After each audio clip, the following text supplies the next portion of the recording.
Hey everybody, this is Darren Sabedra with Bay Area Preps HQ, high school home for the Mercury News and East Bay Times, high school sports coverage. He's Mike Lefkow. Mike, a gorgeous day here in Walnut Creek. And we're here for some Central Coast section semifinal playoff predictions. Yes, we are. And we are not messing around here. We're starting off with I'm going to be covering this game. It's going to be Friday night, South San Jose. We're St. Ignatius, which has not lost a game since losing to Valley Christian 17-7, 6 wins in a row, including the big win over Serra. They're going to Valley Christian to get a rematch with the Warriors and that terrific defense that the Warriors have. This should be a sensational game. I think it'll be a good, low-scoring battle. It'll be physical. It'll be fun to watch. Well, I'll be watching, and you're predicting, and you're not taking Kerry Crowley's SI Wildcats in this one. No, I'm not taking Kerry's SI Wildcats. You're predicting Valley Christian to win 14-10. Why? I think the Valley Christian defense is just a cut above. I mean, I compare them to, like we were talking about, Marin Catholic in the NCS segment. And I just think they have a great defense, and that's going to be the difference. I love Teddy Buchanan of SI. He's a great quarterback. He's a great player. But I just think that defensive Valley has, and being at home, will be the difference in this game. Yeah, Sorry, Kerry. It's a spectacular defense, right? I mean, this is one of their better ones that I can remember. Next game on our list, this is a CCS Division II semifinal. It will take place in Los Gatos, where the 4-seed Sacred Heart Prep Gators are traveling to face the Wildcats. Wildcats are at 10-1. Only loss was that tough one to Wilcox, where they they just had a bad night that night. I mean, they got Wilcox handled them fairly comfortably. Well, Sacred Heart Prep at 8-3. Sacred Heart Prep had the loss to Half Moon Bay, the loss to Menlo Atherton. Can't remember who was their other loss to. Wasn't it Burlingame? Might have been. Might have been. I can't recall, but I think it was Burlingame that knocked them off. They advanced with a win over Bellarmine last week. Both of us are taking Los Gatos, but you're taking Los Gatos by 2 touchdowns, 28-14, and I think it's going to be a really close game. I'm taking Los Gatos 23-21.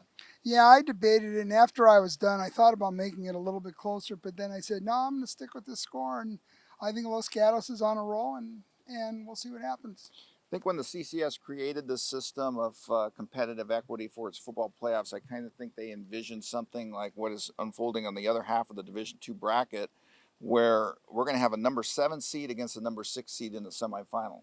Both of these teams went to Salinas last weekend, Oak Grove and Palo Alto. Oak Grove beat Salinas, and Palo Alto beat Palma by very similar scores. I think one was 26-20, and the other one I think was 27-20. You're not picking this game. I am. I think Oak Grove is much improved, but I think Palo Alto wins 24-14. I think Palo Alto is healthier than it was late in the season. They got some of their guys back. I think that was one of the reasons why they were able to emerge with a victory at Palma, and now they're coming back home, and I'm taking Palo Alto to advance to the final. I think Oak Grove's a very intriguing team. Haven't they won 8 in a row? They started 1-2 and then have dashed off 8 straight wins. Right. I think they're rounding into 5. I think they might be back as a South Bay power. Well, we're going to find out Friday night. Yeah. We're going to find out Friday night. This next game, Saturday afternoon, Wilcox would coming off the overtime win against Menlo Atherton, and I think I got lucky there. I picked Wilcox to win that game. You took MA. I took MA. It was another one of those coin flips. I covered Serra last week. They were very impressive after Half Moon Bay got that really impressive 23-play, 12-minute and 4-second drive to begin the game, which I've never seen. You covered high school football a long time. No, I've never seen a drive that lasted a whole quarter. Yeah, Serra didn't touch the ball until the second quarter. You're taking Serra to win this game 35-21. I'm 6 games behind you in the standings and need to find a team that I think could win a game, and I think Wilcox could win this game, and I'm taking Wilcox 31-30 over Serra. Well, that'd be a great pick if you get away with it. I mean, for me, the final thing in the decision is once Patrick Walsh, the Serra coach, had a little talk with his boys at halftime, I think the score was what, It was 35 nothing in the second half. yeah, it was 14-7 at halftime, and they won 42-14. Yeah, I mean, I think Serra, they're the second best team I've seen this year behind De La Salle. You've seen Wilcox, Yeah, but you saw him without Paul Amorosa. I saw them without Paul Amorosa, but I still think Serra is the second best team in the Bay Area. You know, now maybe not now without Dalen Macklin, where they're great quarterback, but Well, Dalen were playing. I mean, I think that I wouldn't be taking Wilcox 31-30. no, And that's no slight on Dominic Lampkin, who I think is going to be a terrific quarterback and has shown progress. I mean, this talk about being thrown into a fire. This guy, as a sophomore, gets his first start against Valley Christian's defense, then has to go to on the road against SI, and then plays Half Moon Bay in a playoff game where he sits on the bench and watches the first quarter unfold without even taking a snap. well, I was talking to, I think it might have been the coach at Wilcox, and he was saying that, make no mistake about it, this kid at Serra is going to be a good player. He's only a sophomore, but he's fast, he's got talent, he's going to be a very good quarterback. It's just, yeah, you're right, he's being thrown into the fire, but he's got talent. Last game on the list, which, I mean, this one could break a scoreboard, I think. Number 3 seed Carmel against number 2 seed Branham. That game's going to be played at Branham. Branham with only that one loss to Silver Creek, which in this, I think when we do that, that step back piece on the whole playoff system, one of the things that, I mean, I'm going to be looking at is how in the world did like a Silver Creek that had that great emotional win to win a share of that league championship, they didn't even get in the playoffs, and then we see some teams with losing records in the playoffs. Yeah, it's inexcusable. I mean, Silver Creek is a playoff team, and they got robbed. As simple as that, and the people that made that decision should be ashamed of themselves. Well, it's written in the bylaws, but the people who I don't wrote care what the bylaws say. I mean, you know, change the bylaws. You have 3 and 7 teams in the playoffs, and you leave Silver Creek out. Come on. Right. Well, you know, Silver Creek's home watching, and they're going to see Branham, according to both of us, advance to a championship game. We're both predicting Branham to win. I'm taking Branham 38-34 over Carmel, and you're taking them 51-38. Yeah, I think it's going to be a high scoring. Well, look at the Carmel Saratoga score last week. 62-43.